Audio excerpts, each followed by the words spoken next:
Okay, let's start the lecture 3 of the first chapter.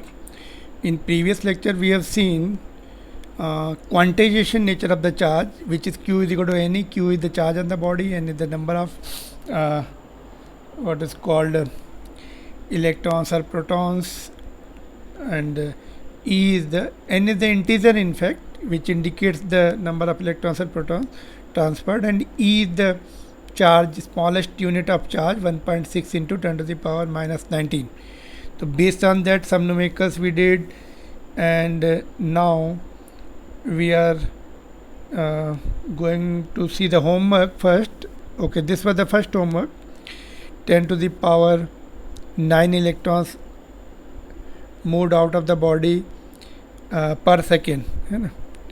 तो charge, therefore charge moved out, है ना, which is magnitude we are taking 10 to the power 9 into 1.6, and in fact electrons will go out, body will become partially charged. So 1.6 into 10 power minus 19, this much charge is removed per second. Therefore time to charge the body to the particular value, it is given by t is equal to charge upon total charge upon charge removed per second, है ना.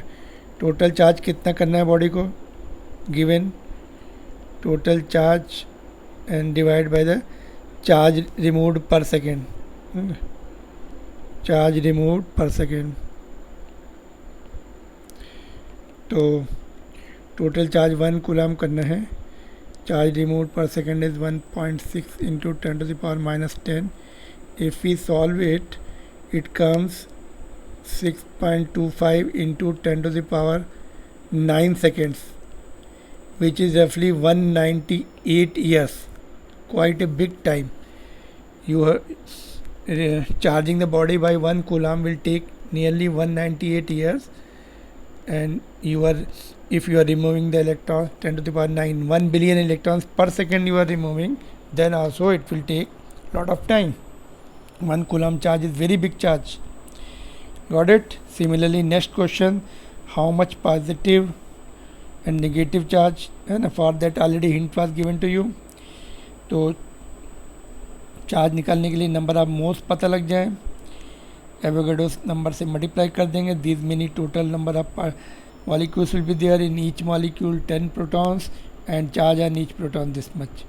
If we put all the values, it comes 1.32 into 10 raised to power 7, or it is nearly 13.2 million coulomb, है ना. 10 plus 6 is million. 110 I have transferred this side. So I told you 1 coulomb charge is very big charge, but this is the million coulomb charge. So why don't we get charged? Because that much negative charge will also go into the body. This much positive charge, negative charge will also be, okay, negative charge,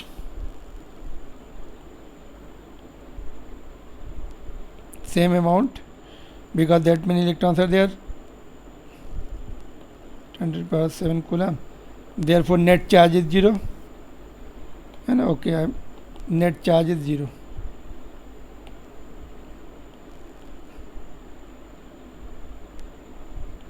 So 0 net charge taken is 0, right? So in other words, we are taking the neutral water. Individually this much big charges are there in that much amount, 250 gram itself, है ना. that very small bottle of the water, Bisleri की जो छोटी बोतल आती है ना, उसके बराबर हुआ 250 ग्राम. बड़ी बोतल 1 लीटर की है, 1/4 of that. Even we take it in single attempt, right. तो other assignment, let's see what are this. So this is the first question, this much charge we are giving. So these how many extra protons or electrons. So first we'll find out the net charge, then we'll multiply by 1.6 into 10 power minus 9. So first 3 plus was there, -1 and -2, all in microcoulomb. So all added together is 0. So no extra electrons or protons. If charge is 0, so in body there will be no extra electrons or no extra protons, है ना, so it is neutral, right. Similar to the previous question, this is the question, find positive charge on 18 gram of water, almost similar question. तो already we are return the formula, positive charge निकालने के लिए क्या है, number of moles पता लग जाए, एक मोल में कितने पार्टिकल्स होते हैं, एवोगाड्रोस नंबर के बराबर, एक मॉलिक्यूल में कितने proton, 10, and charge on each proton. तो यहाँ से नंबर ऑफ मोल्स है ना 18 है, 18 से डिवाइड करेंगे, Avogadro's number, proton and charge on each proton, है ना. तो this is the number, this is also big number, है ना, 9.6 lakh coulomb charge. So note same point again I have repeated it. Same amount of negative charge goes into our body and net charge is 0. ठीक है. So similar question as given in the NCERT book. Now third question, we give the 150 protons to the body first, then 50 electrons. So how much is the extra charge in the body? So let's see. Extra charge will be 150 minus 50 because 50 electrons will neutralize 50 protons. So this will be effectively 100. 100 हो गए और charge on the each proton. This much charge is extra charge, positive charge is there on the body. Now, next question. If body is given these many electrons per second, how much time it will take to get charged by minus 10 coulomb? Again, charge is given per second. Multiplied with the E, we'll get the, I mean electrons per second is given, multiplied by charge of electron, we'll get the charge given per second, and then we'll divide total charge by charge per second, similar to the previous question. Let's see. Charge given per second will be, these many electrons are given, charge on each electron. So this much, product is this much, minus 1 coulomb. You multiply, it comes -1, right. तो time to get charge of -10, यहाँ पे minus है, तो T is equal total charge upon charge removed और charge given per second, यहाँ पे given है,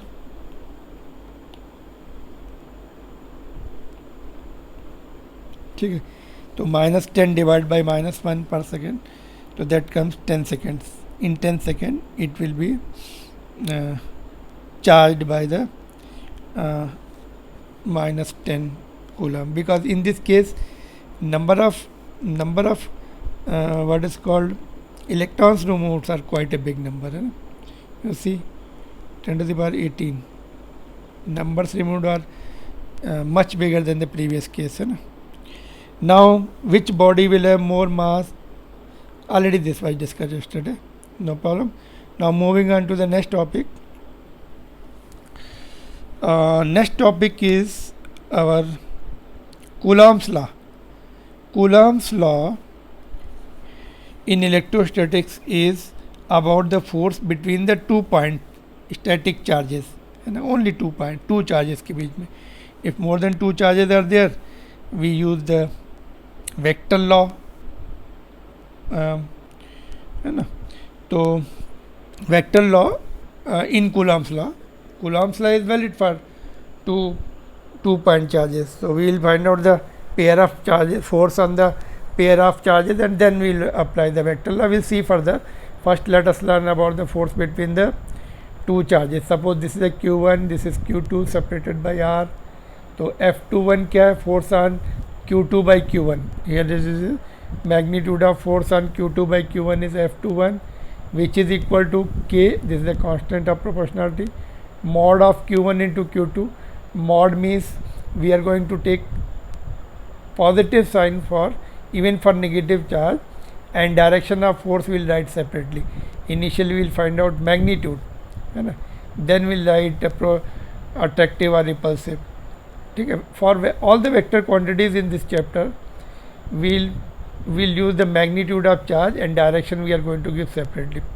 Similarly, this is the force on charge Q1 by Q2. Okay, magnitude of force on Q1 by Q2 is F12, and K Q1 Q2 by R, both are same, magnitude में same है.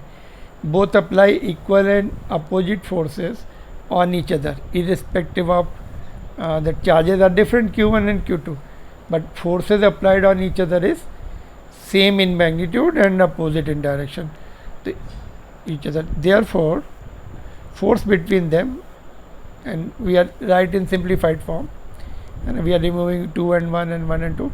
Simple. Force on each other is given by k q1 q2 by r square, where here k is 1 upon 4 pi epsilon naught.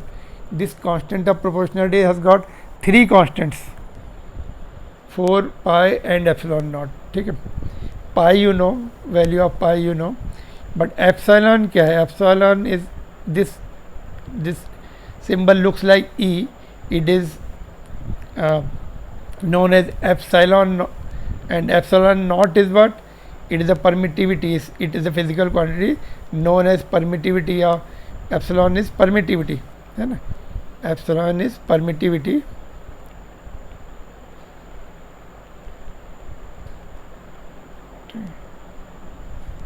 of medium in which charges are kept. ठीक है, तो if they are kept in vacuum, तो we use the epsilon naught. The permittivity of free space or vacuum, and permittivity of medium is the electrical property by which they control the electrical forces, है ना?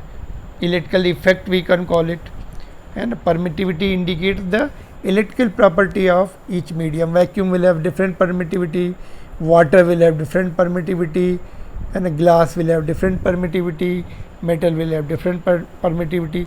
So this is the what is called, this controls the electrical effect through them. ठीक है, तो in the medium like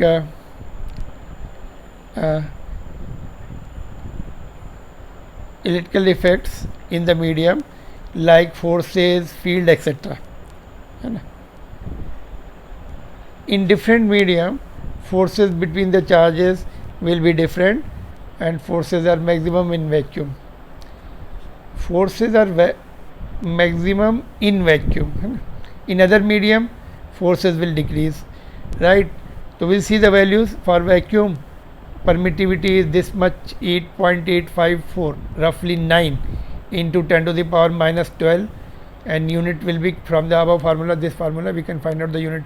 Send F in denominator, epsilon naught in numerator, left side numerator, then Q square will be C square divided by force and divided by distance square, Coulomb square per Newton meter square, and all these constant, ये जो constant है ऊपर, you see this here, all three constants will have the value 9 into 10 power 9. Put the value of pi, put the value of epsilon naught from here, and simplify, it comes 8.999. So that is roughly 9 into 10 to the power 9. ठीक है, and unit will be reversed, है ना, because 1 upon 4 pi epsilon naught है. So anyway, this unit is not required.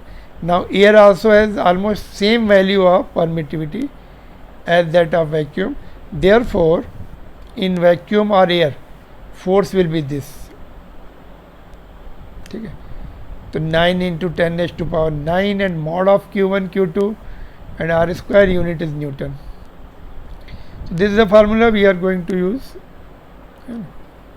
We are going to use for the numericals point of view.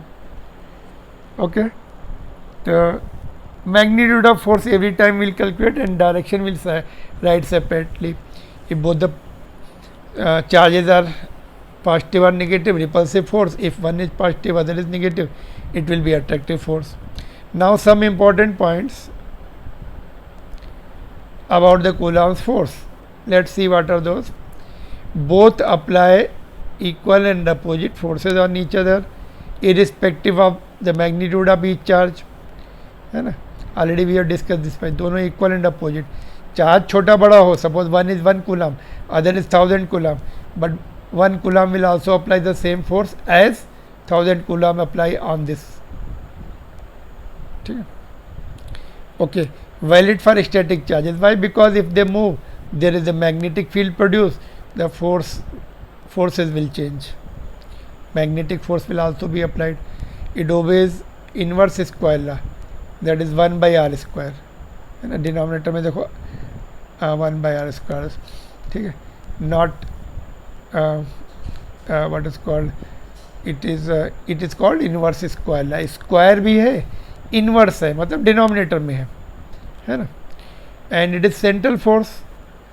Central force का मतलब क्या है, acts along the line joining the charges. ये दो charges है, ये उनकी लाइन है, या तो आउटवर्ड होंगे अलॉन्ग द लाइन या इनवर्ड होंगे along the line. Central forces similar to the gravitational force.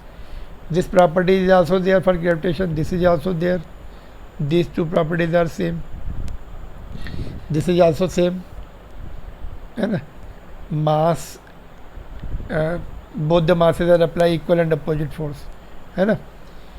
for example whatever the force earth is applying to us, same force we are also applying to the earth।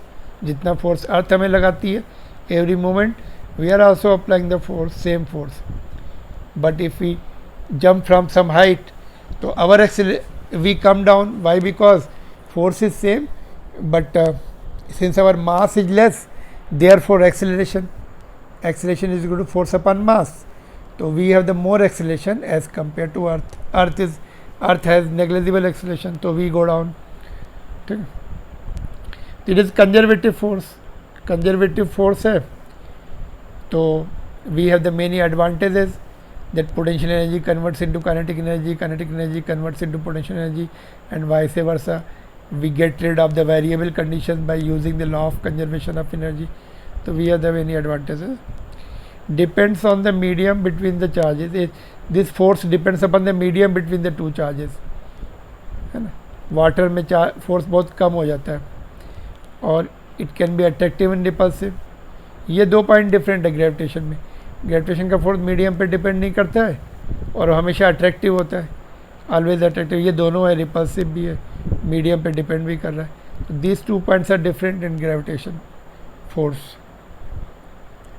ठीक है। तो simple questions we are seeing, okay, let me hide the answer. Question is what is the effect on the force between the two charges if distance between the charges is double. Suppose हमने charges को दूर कर दिया, distance double कर दिया, तो force भी double हो जाएगा कि हाफ हो जाएगा कि 1/4 टाइम्स हो जाएगा। तो दूर जाने से इफेक्ट कम होता है, पास में ज़्यादा फोर्स लगता है। तो 1/r² का है, तो r की जगह 2r हो जाएगा, 2r का होल स्क्वायर हो जाएगा, तो 1/4 टाइम्स। डिस्टेंस 3 टाइम्स कर दो तो 1/9 टाइम्स हो जाएगा। डिस्टेंस 1/3 कर दो तो 9 टाइम्स हो जाएगा, बिकॉज r/3 का स्क्वायर होगा, दैट विल बी r²/9, 9 ऊपर आ जाएगा, ठीक है। तो डिस्टेंस कम करने से स्क्वायर के उसमें इंक्रीज हो रहा है, और डिस्टेंस ज़्यादा करने से भी वही इन्वर्स स्क्वायर के उसमें चेंज हो रहा है ना। ज़्यादा कर रहे हैं फास्ट रेट से, स्क्वायर है ना 1/r² से फास्ट रेट से कम बढ़ रहा है, सेम रेट से नहीं बढ़ रहा है, बिकॉज स्क्वायर है नीचे।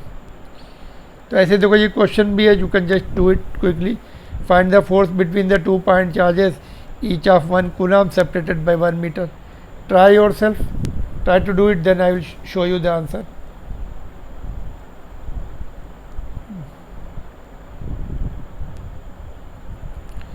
to use the Coulomb's law, we have the vacuum is given, that medium is vacuum, so we can use this formula। we need the 2 charges and distances, तो charges both are 1 coulomb and distance भी 1, very easy values. तो putting the values here, 1 × 1 1 हो जाएगा, तो this is 9 × 10⁹ newton. Now my next question based on this is, if I ask you, if I give you 1 coulomb each charge in your left hand right hand, can you hold them without letting it go. एक point charge मैंने 1 coulomb का तुम्हारे left hand में दे दिया, दूसरा right hand में दे दिया, क्या तुम उनको होल्ड कर सकते हो? Let's see. तो no, answer will be no of course, because this is a very big force. You know this much, how much big force is this? Force can lift many thousands elephants off the ground. This much big force is there। Elephant कितना होता है? 5000 kg, 5 × 10⁻³ और एक जी से और multiply करो, 5 into 10⁴, तो 10⁴ से डिवाइड कर दिया 9/5, तो कितना होगा 10⁴ 4 से डिवाइड किया तो 10⁴ करीब आएगा। These many elephants 1 coulomb charge can lift up the ground, तो of course you cannot hold, your hands will break if you try to hold him. This is very huge force. 1 coulomb charge is producing very huge force which you cannot resist. In fact, you have to let the charges go away from your hands. ठीक है. Similar to that, again one more question based on this. What is the force between alpha particle and deuteron separated by 1.6? Just try again. I am hiding the answer and then we can match the answer. Q1 is alpha particle, that is twice the charge of proton, and deuteron is same as that of proton divided by 1.6 square. ठीक है, तो ये इतना आएगा। देखो ये 1.6 जो है 2 बार है, ये से कैंसिल हो जाएगा, ये 2 हो जाएगा, 9 इंटू 2 18 है ना, इंटू 10 पावर दिस एडजस्ट करो, ये सब 1.8 लिख दो इसको, और ये इधर माइनस इधर शिफ्ट कर दो, तो of course this will be repulsive. देखो अल्फा पार्टिकल भी पॉजिटिव होता है, ड्यूटेरॉन भी पॉजिटिव होता है, तो रिपल्सिव फोर्स इसमें भी रिपल्सिव आएगा, ऊपर वाले में भी। तो my next question is what is the nature of the force between the two charges if product of charges is greater than 0। Product of charges greater than 0 means या तो दोनों पॉजिटिव होंगे या दोनों नेगेटिव होंगे, उनका मल्टीप्लिकेशन ग्रेटर देन 0, तो दोनों लाइक चार्जेस हैं, तो it will be repulsive first case में। और सेकंड केस में Q1 into Q2 less than 0 है, मतलब एक पॉजिटिव और एक नेगेटिव होगा, तो अट्रैक्टिव, फर्स्ट सेकंड केस में attractive.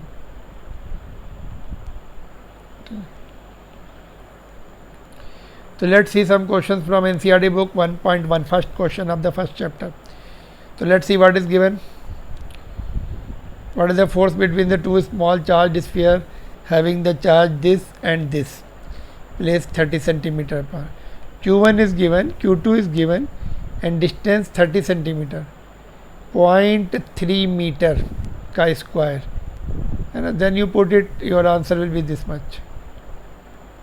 I have noted the answer. ठीक है. And second question देखते हैं. The electrostatic force on the small sphere of the charge 0.4 microcoulomb, micro means 10 to the power minus 6, due to the another small sphere of charge minus this much in air is 0.2। तो देखो इसमें क्या दिया है 1.2 में,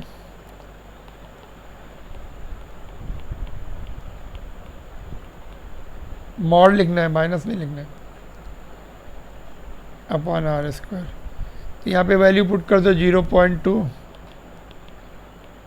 9 into 10⁹, Q1 जो है तुम्हारा पुट कर दो 2 इंटू 10 टू द पावर -7 है, नहीं सॉरी ऊपर वाला ये 4 है, इधर का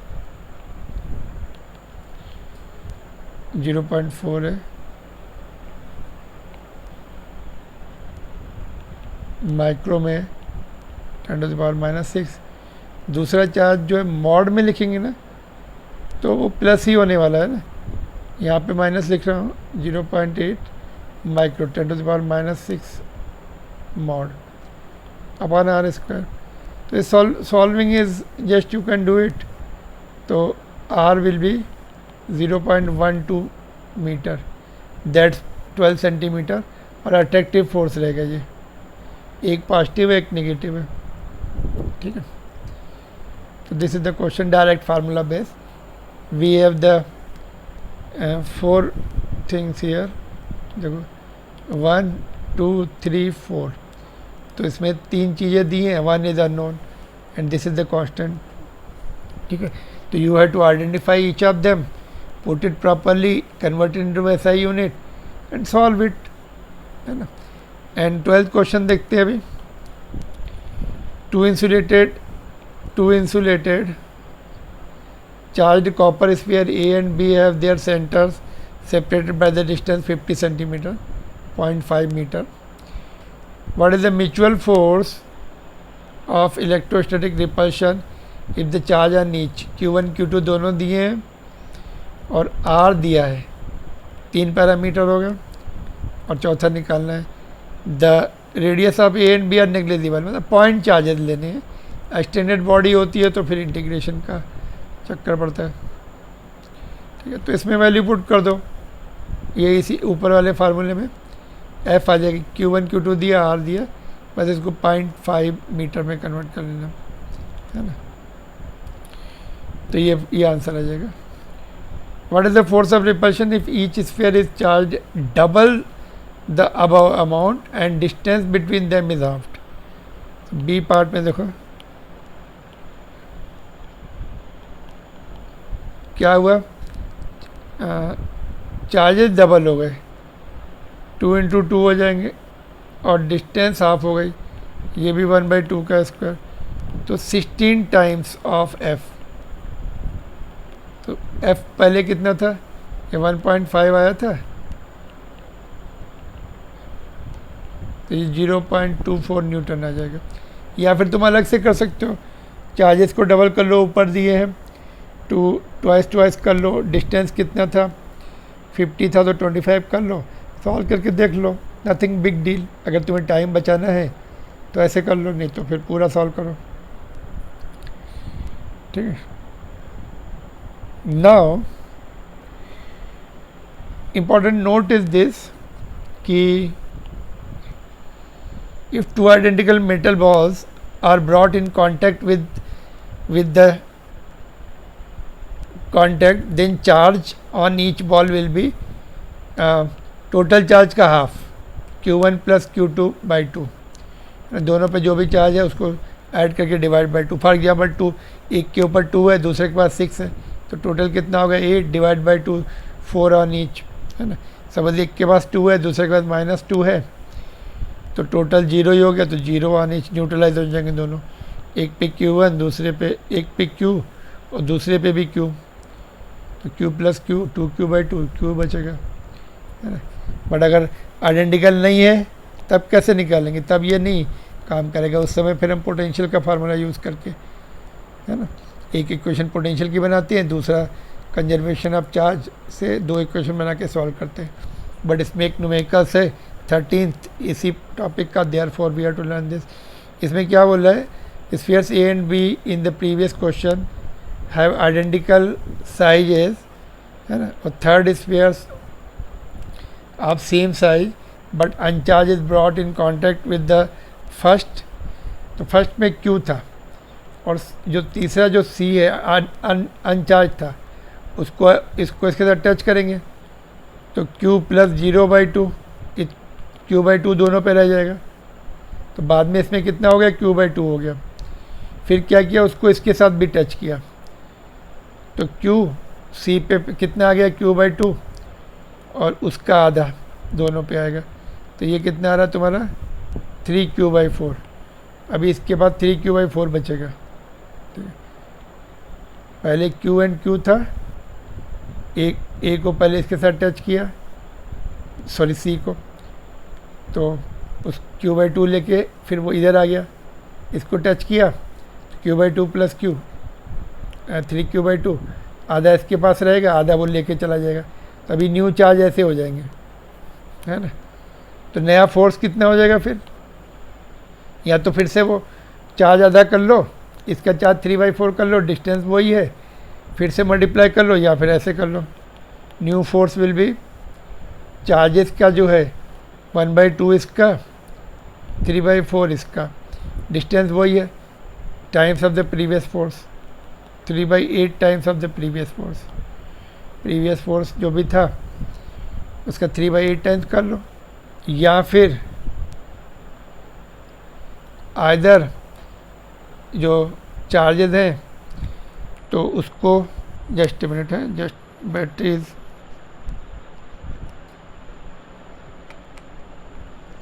तो या तो फिर वही चार्जेस हाफ कर, चार्जेस प्रीवियस उससे निकाल लो, फिर से वही फार्मूला लगा लो, है ना, 3/8 टाइम्स ऑफ एफ। एफ कितना आता है उसमें, है ना, सबसे पहले वाले पार्ट में 1.5 इंटू 10⁻² था। ठीक है, ये कर लेना, sufficient it is given to you. And after that let me see how much time is remaining. We have the 9 minutes. Okay.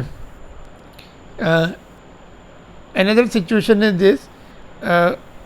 Note में देखिए, mass that MP and ME are the masses of proton and electron, which already we have written there. So what is the ratio of their electrical force to the gravitational force? You know, the proton and electron, they are the mass also, they will apply the gravitational force of attraction on each other also, and they will apply, they have the charge property also, they will apply the electrostatic force also.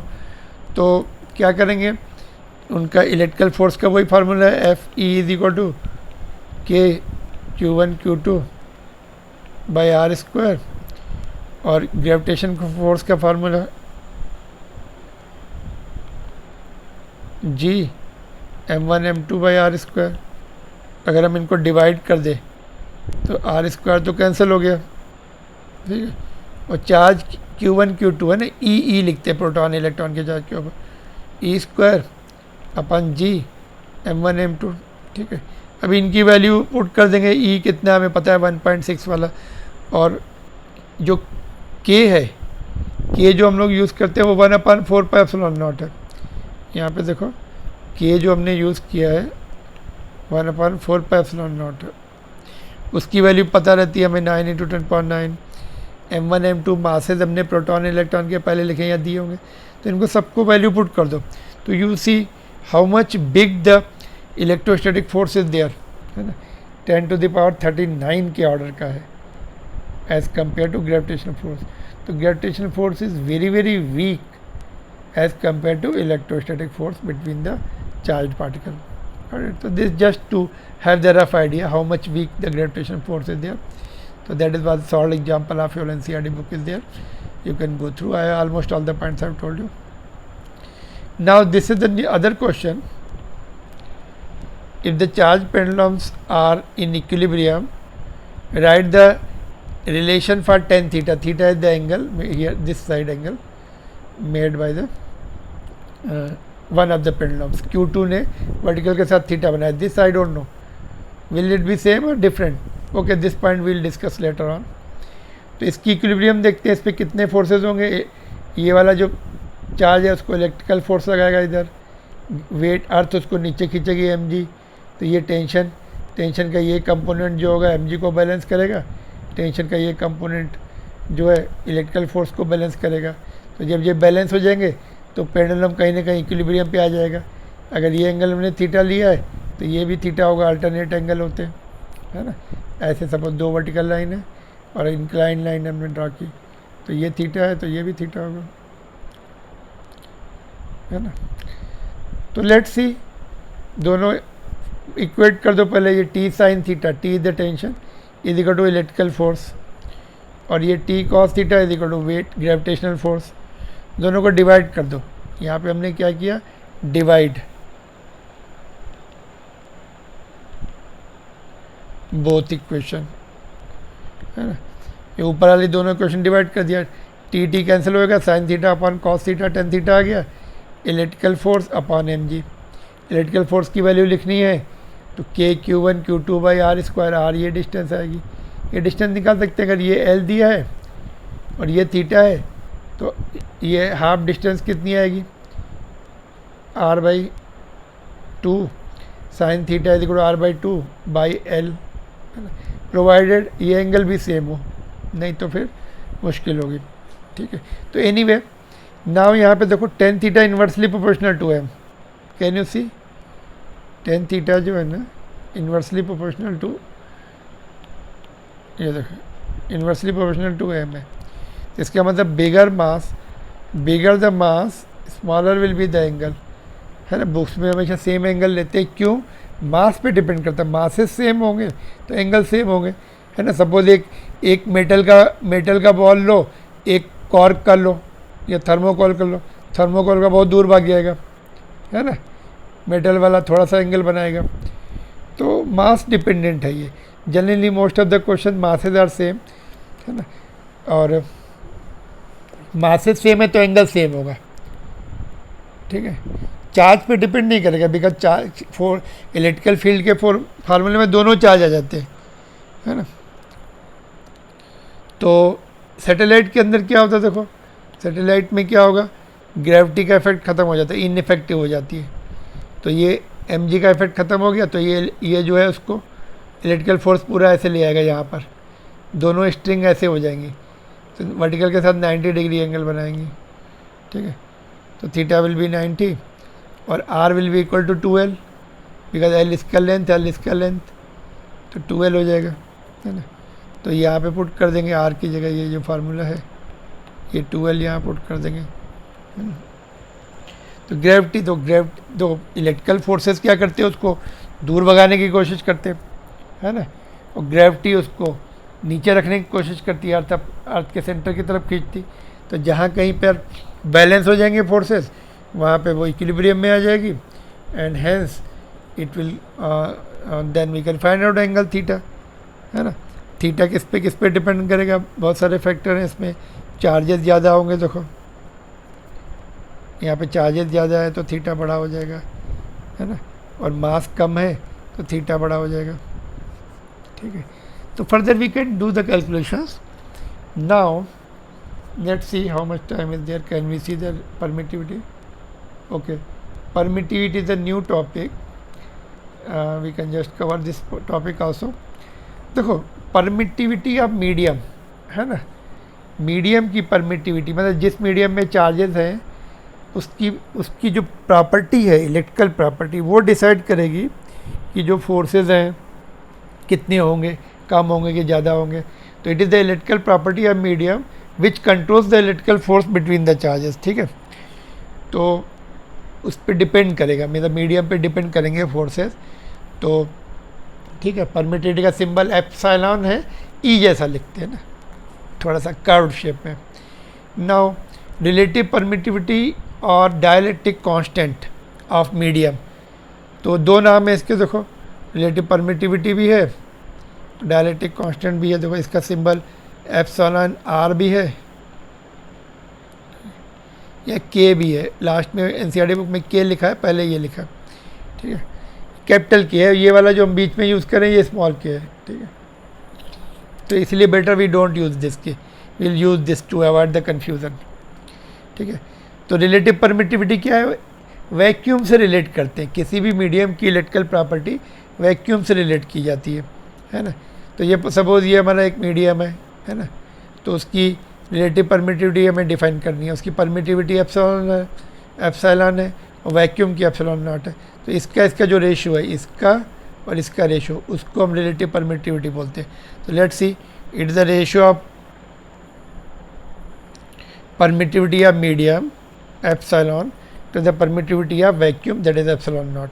तो ratio divide कर दो, cross multiply कर देंगे, ये इधर आ जाएगा तो epsilon मिल जाएगा। तो किसी मीडियम की परमिटिविटी डिफाइन करनी है तो उसकी रिलेटिव परमिटिविटी और वैक्यूम की परमिटिविटी से मल्टीप्लाई कर दो। जैसे हमने रिलेटिव डेंसिटी पढ़ा था ना, तो सभी मीडियम की डेंसिटी वाटर से रिलेट की जाती थी, है ना, वाटर से density of the particular substance divide by density of the water. ऐसे यहाँ भी सभी मीडियम की परमिटिविटी वैक्यूम की परमिटिविटी से रिलेट की जाती है, दोनों के रेशियो को रिलेटिव बोलते हैं, रिलेटिव, है ना। किससे रिलेट कर रहे हैं, वैक्यूम से डिवाइड कर रहे हैं वैक्यूम की परमिटिविटी से। तो epsilon R is unit test, because in दोनों की यूनिट सेम होगी, तो इसकी यूनिट नहीं बचेगी, फिर यूनिट लेस, डायमेंशन लेस, है ना। और रिलेटिव परमिटिविटी जो है इसकी वैल्यू हमेशा मोर देन 1 होगी, आर इक्वल टू 1 तो खुद के वैक्यूम के लिए हो जाएगी, है ना। जैसे रिफ्रैक्टिव इंडेक्स होता है ऑप्टिक्स में हमने पढ़ा है, वैसे ये भी, है ना, मोर देन 1, वो भी मोर देन 1 होता है, ठीक है। तो 1 किसके लिए हो जाएगा, वैक्यूम के लिए हो जाएगा, ठीक है। 1 किसके लिए हो जाएगा, वैक्यूम के लिए हो जाएगा, ओके राइट। तो एयर के लिए भी ऑलमोस्ट 1 है, 1.00045 क्लोज टू 1, ठीक है। वाटर का 81 है, बट टोमेटो में जनरली हम लोग 80 यूज़ करते हैं। कभी कभी दिया भी होगा, कभी नहीं भी दिया होगा, है ना। तो 80 के आसपास, 80 से सॉल्व कर लो। 81 दिया तो 81 यूज़ करना है। मेटल जो है इन्फिनिटिव है ना। वैसे डायलैक्ट्रिक क्या होते हैं, नॉन मेटल होते हैं, है ना। इस इंसुलेटर्स होते हैं, और ये मेटल बीच में आ गया। इसकी अब नॉर्मल वैल्यू इसीलिए है because it is not the insulator, it is conductor, है ना। तो उसकी प्रॉपर्टी अलग है, इनसे सबसे अब नॉर्मल वैल्यू है, ठीक है। तो एक पॉइंट मैं और तुम्हें डिस्कस करना चाहता हूँ। Let us finish this, then I will tell you the points. आगे बताता हूँ कि इसका जो नाम है, काम उसकी अपोजिट है। परमिटिविटी का जो नाम दिया है वो काम यहाँ पर अपोजिट है ना। जितनी ज़्यादा परमिटिविटी होती है उतना कम फोर्स हो जाता है। नाम तो परमिटिविटी है, परमिट कर रहा है ना। जिस मीडियम की जितनी ज़्यादा परमिटिव, वो आगे फार्मूले में डिस्कस करने वाले हैं यहाँ पे, है ना। अदर मीडियम का formula will discuss here and then will wind up, है ना। तो लेट्स सी, एक क्वेश्चन करते पहले, ये फार्मूला बेस्ड क्वेश्चन, ये वाले फार्मूले से, है ना। Either you remember this formula, permittivity of medium is product of relative permittivity of medium to the permittivity of vacuum, या फिर ऐसे याद कर लो जो डेफिनेशन है। तो दोनों सेम है। तो find the permittivity of medium if it's dielectric constant is 10। Dielectric constant क्या है, रिलेटिव परमिटिविटी, है ना। ये दो नाम है, दोनों याद रखने पड़ेंगे। तो रिलेटिव परमिटिविटी 10 दी है ये वाली, है ना। तो ये formula, permittivity of medium is product of, अगर हम किसी मीडियम की परमिटिविटी निकालनी है तो उसकी रिलेटिव परमिटिविटी को वैक्यूम की परमिटिविटी से मल्टीप्लाई कर देंगे, है ना। यही हुआ ना। तो 10 से मल्टीप्लाई कर दिया, ये इतना आ जाएगा। यूनिट भी हमें याद रखनी है। तो ये होमवर्क में क्वेश्चन है, find permittivity of water, take relative permittivity 80, take its relative permittivity 80। तो ये you have to solve it, है ना। तो other question, okay, this is enough question. Now we will see force in the other medium. Vacuum का force तो हमने निकाला है, अदर मीडियम में चार्जेस सपोज हमने वाटर में डाल दिया चार्जेस, है ना। तो उसका फोर्स बढ़ेगा या घटेगा, लेट्स सी। वाटर की परमिटिविटी 80 टाइम्स है, 81 टाइम्स ऑफ वैक्यूम है ना। तो ऐसा लगता है कि परमिटिविटी ज़्यादा है तो ज़्यादा परमिशन मिलेगी उसको फोर्स की, नहीं, वो डिनोमिनेटर में है ना, तो कम हो जाता है। नाम उसका परमिटिविटी है, काम उसकी अपोजिट है ना। जैसे किसी का नाम रख देते हैं रामलाल, है ना, काम वो उल्टे ही सारे कर रहा है ना। जैसा नाम है वैसा काम नहीं कर रहा है। ऐसे ही यहाँ भी परमिटिविटी ज़्यादा होने से, देखो फार्मूला यहाँ पे देखो, ये फार्मूला आएगा दूसरे मीडियम में, ठीक है। तो लेट्स सी, पहले फार्मूला डिस्कस करते फिर आते परमिटिविटी ज़्यादा होने से फोर्स कम हो रहा है क्या। चलो, तो वैक्यूम में फोर्स एफ ये है, उसको हमने क्या सिंबल दिया, epsilon, F not, sorry, F not symbol दिया। और एक मिनट, तो ये अपना पुराना वाला फार्मूला। इन अदर मीडियम, उस मीडियम की परमिटिविटी आएगी, और permittivity is the product of its relative permittivity and vacuum की परमिटिविटी। तो इसकी वैल्यू पुट कर दी। अभी ये दूसरी इक्वेशन आ गई, है ना।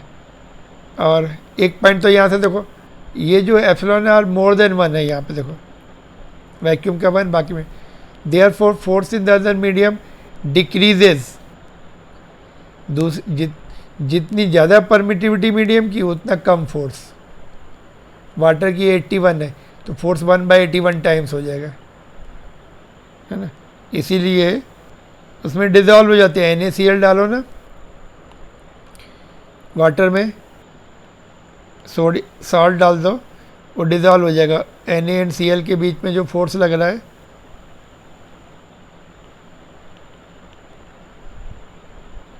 One by 81 times of vacuum हो जाएगा।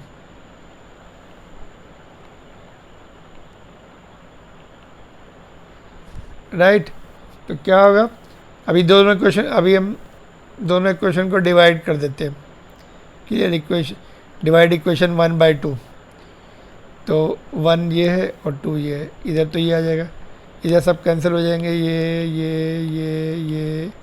ये, तो बचेगा केवल एप्सिलॉन आर। तो इसकी दूसरी डेफिनेशन भी हो सकती है यहाँ से,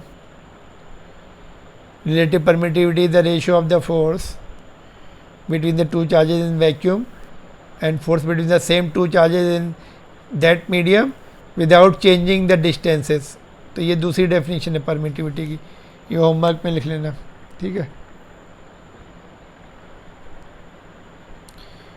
ओके, तो जस्ट इसका एक क्वेश्चन करते हैं, ये क्वेश्चन कल करेंगे, इसको हम होमवर्क में तुम्हें देते हैं, ठीक है? Note down. Two charges are separated by the distance 10 metre in vacuum, then they are placed in the liquid of relative permittivity 100, ठीक है? Find the new distance between them so that the force between them remains same, है ना? जब हम medium में डाल देंगे जिसकी परमिटिविटी ज़्यादा है वैक्यूम से और डिनोमिनेटर में है, तो फोर्स बहुत कम हो जाएगा, 1/100 टाइम्स हो जाएगा। मोर परमिटिविटी मीन्स लेस फोर्स, है ना? Not that more permittivity more force, force and field दोनों कम हो जाती, बट एक जगह एडवांटेज मिलता है, मोर परमिटिविटी। कैपेसिटेंस जब पढ़ेंगे ना, more permittivity means, more relative permittivity means more capacitance, वहाँ पे अपने नाम जैसा काम कर रहा है, बट यहाँ दोनों जगह फील्ड एंड फोर्स में फोर्स डिक्रीज हो रहा है, मोर परमिटिविटी मीन्स लेस फोर्स, ठीक है? तो अपने नाम के अपोजिट काम कर रहा है वो, as far as force is concern, ठीक है? तो उसको हमने फिर डिस्टेंस कम करेंगे, है ना?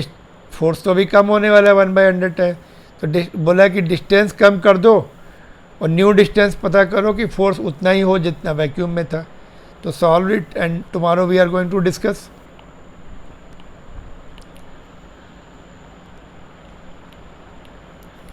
Just a minute.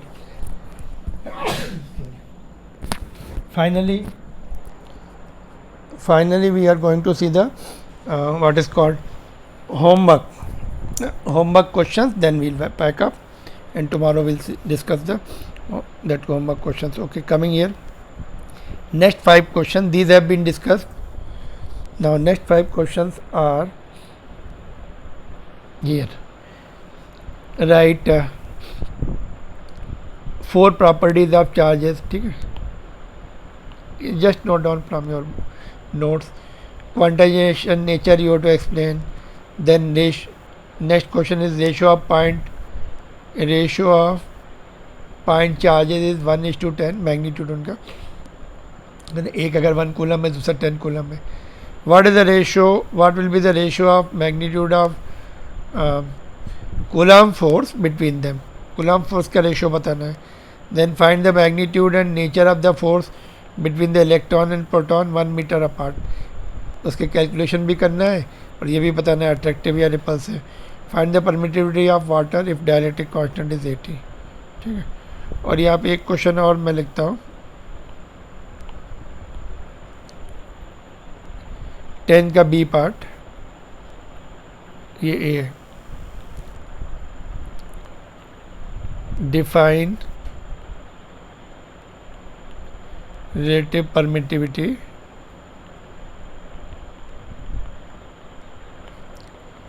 in terms of forces, Coulomb forces between the two charges, जो अभी मैं डिस्कस कर रहा था. ठीक है. तो this up to this much. So today we have seen Coulomb's law in electrostatics between the two. It indicates the, it tells us about the force between the two charges, how much force. Earlier we have seen only there will be the force, but he was the person who gave the formula for calculation of force. Before that, scientists told that there are two types of charges, some charges will attract, some will repel, and so on, but nobody could give the formula. He was the person who could give the formula, accurate formula for calculation of charges, calculation of force, है ना. तो Coulomb's law we have seen, then permittivity have seen, permittivity, more the permittivity of medium less is the force, है ना, denominator में है actually, है ना, permittivity बढ़ेगी तो फोर्स रिड्यूस होगा, वाइस वर्सा, है ना।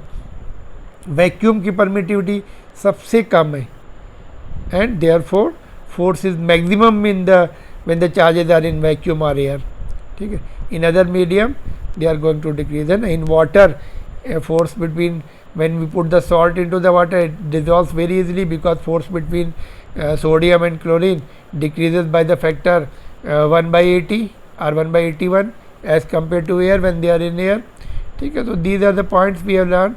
In next class tomorrow we are going to see the Coulomb's law in vector form, and then we will see the field, electric field, and we will see why the electric field is developed when we have the formula for forces. Why was the need of electric field? Electric field has got its own significances, and we will see tomorrow.